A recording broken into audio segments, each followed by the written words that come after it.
দেশ বিরোধী কর্মকাণ্ড ও সন্ত্রাসী কার্যকলাপ রোধে সারা দেশে চলমান রয়েছে অপারেশন ডেভিল হান্ট। গত শনিবার মধ্যরাত থেকে সেনাবাহিনী সহ পুলিশ, র্যাব ও বিজিবির সমন্বয়ে শুরু হয় এই যৌথ অভিযান। ঢাকা মেট্রোপলিটন পুলিশের উপকমিশনার মোহাম্মদ তালেবুর রহমান জানিয়েছেন, বিভিন্ন অপরাধের সঙ্গে যুক্ত থাকার অভিযোগে প্রথম দিন সারা দেশে গ্রেফতার হয়েছে ১৩০৮ জন। এর মধ্যে মেট্রো সিটিগুলোতে ২৭৪ জন ও রেঞ্জে ১০৩৪ জন। রিপোর্ট আরফিন মাসুদের। আইন শৃঙ্খলা পরিস্থিতি উন্নয়নের লক্ষ্যে রাজধানী সহ সারা দেশে পরিচালিত হচ্ছে অপারেশন ডেভিল হান্ট। একযোগে শনিবার থেকে শুরু হওয়া এ অভিযান পরিচালনা করছে সেনাবাহিনী সহ পুলিশ, র্যাব ও বিজিবির সমন্বয়ে গঠিত যৌথ বাহিনী। আইন শৃঙ্খলা বাহিনীর তথ্য মতে, পতিত আওয়ামী লীগ সরকারের সন্ত্রাসীরা বিভিন্ন ষড়যন্ত্রমূলক কার্যক্রমে যুক্ত হয়ে দেশকে অস্থিতিশীল করার অপচেষ্টা চালাচ্ছে। এ সকল সন্ত্রাসীদের বিরুদ্ধে কঠোর ব্যবস্থা নিতেই পরিচালিত হচ্ছে এই অভিযান।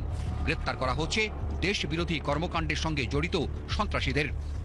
আমরা ইদানিং যে বিষয়গুলো লক্ষ্য করছিলাম, কিছু লোক দেশটাকে অস্থিতিশীল করার পায়তারা করছিলেন, পরিকল্পিতভাবে বিভিন্ন ধরনের অস্থিরতা সৃষ্টির চেষ্টা করছিলেন, অপচেষ্টা আমি বলবো, তাদেরকে আইনের আওতায় নিয়ে আসতে মূলত এই অপারেশন ডেভিল হান্ট আরম্ভ করা হয়েছে। ইতিমধ্যে প্রথম দিনে এই সারা দেশব্যাপী ১৩০৮ জনকে বিভিন্ন অপরাধে যুক্ত থাকার অভিযোগে গ্রেফতার করা হয়েছে। সার্বিকভাবে আমি বলতে পারি, আমরা এখন এই যে অপারেশন, সেটাকে সফল করার জন্য আমাদের পূর্ণ শক্তি দিয়ে মাঠে আছি।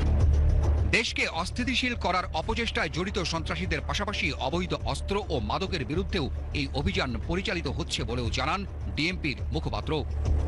যারা নিয়মিত মামলার কিছু আসামি রয়েছে, ওয়ারেন্টভুক্ত আসামি রয়েছে, এর বাইরে বিভিন্ন দাগি আসামি রয়েছে, তাদেরকে আমরা আইনের আওতায় নিয়ে আসছি। অবৈধ অস্ত্র এবং মাদক আমাদের নিয়মিত অভিযানের একটা অংশ হিসেবে সারা দেশে ওইগুলো উদ্ধার হয়ে আসছে। তারপর আমাদের বিশেষ অভিযান যেহেতু চলছে, বিশেষ অভিযানে আমরা নিশ্চয়ই সব বিষয়ের উপর আমরা জোর দেব। এদিকে অপারেশন ডেভিল হান্টের প্রথম দিন থেকেই গাজীপুর জেলায় অব্যাহত রয়েছে সাঁড়াশি অভিযান। গ্রেপ্তার করা হচ্ছে সন্ত্রাসী সহ বৈষম্য বিরোধী ছাত্র আন্দোলনের শিক্ষার্থীদের ওপর হামলাকারীদের। স্বরাষ্ট্র মন্ত্রণালয় বলছে, সন্ত্রাসীদের নির্মূল না করা পর্যন্ত অব্যাহত থাকবে অপারেশন ডেভিল হান্ট।